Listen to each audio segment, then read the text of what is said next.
It was Friday night in Brooklyn, and the city lights were reflecting off the sky. Orange-tinted clouds pressing summer heat against the sidewalks like a flower between the pages of a book.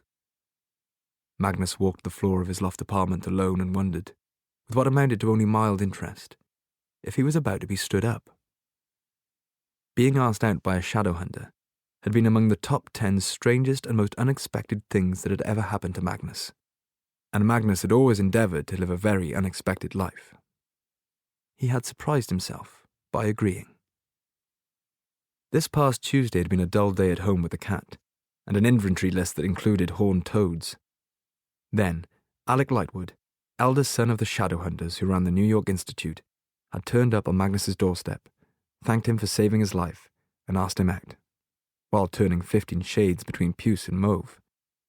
In response, Magnus had promptly lost his mind, kissed him, and made a date for Friday. The whole thing had been extremely odd. For one thing, Alec had come and said thank you to Magnus for saving his life. Very few shadow hunters would have thought of doing such a thing. They thought of magic as their right, due whenever they needed it, and regarded warlocks as either conveniences or nuisances. Most of the Nephilim would as soon have thought of thanking an elevator for arriving at the right floor. Then there was the fact that no shadow hunter had ever asked Magnus out on a date before. They had wanted favours, of several kinds, magical and sexual, and strange.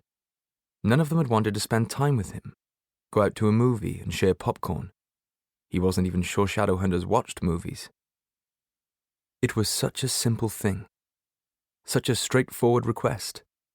As if no shadow hunter had ever broken a plate because Magnus had touched it, or spat warlock as if it were a curse, as if all old wounds could be healed, made as though they had never been, and the world could become the way it looked through Alec Lightwood's clear blue eyes.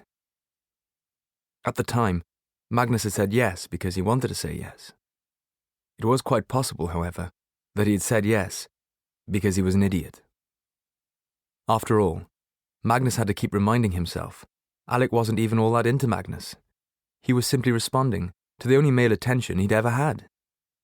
Alec was closeted, shy, obviously insecure, and obviously hung up on his blonde friend, Trace Wayland.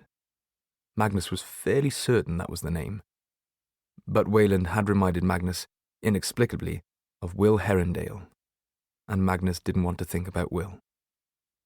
He knew the best way to spare himself heartbreak was not to think about lost friends, and not to get mixed up with shadow hunters again.